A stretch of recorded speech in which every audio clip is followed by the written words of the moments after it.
हर साल एक लड़की को गुफा में भेजा जाता है ताकि वो पहाड़ के देवता से शादी कर सके। ऐसा इसलिए किया जाता है ताकि गांव में अच्छा मौसम और भरपूर खाना बना रहे। लेकिन गांव की औरतें ये शादी नहीं करना चाहती थी, इसलिए उन्होंने गांव छोड़ दिया। जो भी लड़की गुफा में गई वो कभी वापस नहीं आई। फिर अचानक एक लड़की खुद ही आगे आई और गांव के मुखिया से बोली कि वो पहाड़ के देवता से शादी करना चाहती है। मुखिया ने उसे बताया कि उसकी बहन को पिछले साल ही चढ़ाया गया था, इसलिए इस साल जरूरत नहीं है। लेकिन लड़की का इरादा कुछ और था। वो गुफा में जाकर अपनी बहन की गायब होने की सच्चाई जानना चाहती थी। उसने फिर से मुखिया से विनती की कि वो अपनी मर्जी से खुद को पहाड़ के देवता को समर्पित करना चाहती है ताकि गांव में अगली फसल अच्छी हो। मुखिया ने उसकी आंखों में सच्चाई देखी और मजबूरी में हाँ कर दी। फिर उसने लड़की की सौतेली मां को कहा कि लड़की की फिजिकल एग्जामिनेशन करवाई जाए। जब भीड़ ने रजाई उठाई तो बेड पर कई चाइल्ड बर्थ से जुड़ी किताबें मिली। सौतेली मां को शक हुआ कि लड़की वर्जिन नहीं है। लड़की ने बताया कि उसने ये किताबें सिर्फ इसलिए पढ़ी ताकि देवता से कम्युनिकेशन और इंटरेक्शन अच्छा हो सके और कुछ नहीं। उसने ये भी कहा कि उसने एक ज्योतिषी से सलाह ली थी जिसने कहा कि वो जन्म से ही एक सेक्रेड वेसल है जो माउंटेन गॉड का बच्चा पैदा करने के लिए डेस्टिन्ड है। फिर लड़की ने कपड़े बदले और सौतेली मां ने उसका शरीर चेक किया। उसे देखकर हैरानी हुई कि लड़की सच में वर्जिन थी। इसके बाद मां ने लड़की को नहाने को कहा ताकि उसका शरीर पूरी तरह से साफ हो सके,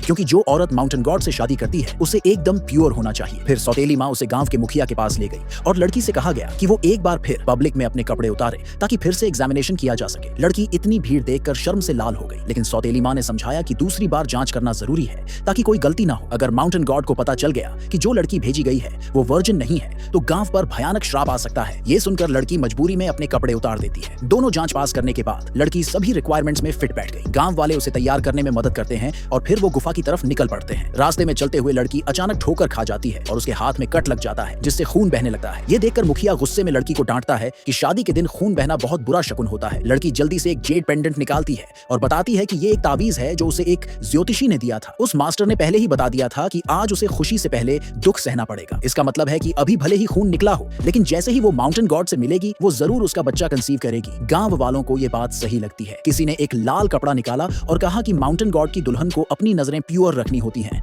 और वो पहाड़ के स्पिरिट्स की तरफ नहीं देख सकती। जब तक वो माउंटेन गॉड से न मिले तब तक लाल कपड़ा उसकी आंखों पर रहना चाहिए। थोड़ी देर बाद सब लोग गुफा के बाहर पहुंच गए। मुखिया ने फिर लड़की की आंखों पर वो रेड क्लॉथ बांध दिया। इस वक्त मुखिया ने फिर से लड़की को समझाया कि गुफा में जाने के बाद उसे माउंटेन गॉड की हर बात माननी होगी और कभी उसका विरोध नहीं करना चाहिए। लड़की ने सिर हिलाकर हामी भर दी। फिर गांव वालों की पूजा करते हुए झुकी हुई भीड़ के बीच लड़की धीरे धीरे एक एक कदम रखते हुए गुफा के अंदर चली गई। तभी अंदर से डरावनी आवाजें आने लगी। अपनी बहन की गुमशुदगी का राज जानने की ठान चुकी लड़की ने अपनी आंखों से लाल कपड़ा हटा दिया ताकि सब कुछ साफ साफ देख सके, लेकिन जो उसने देखा वो देखकर वो चौंक गई।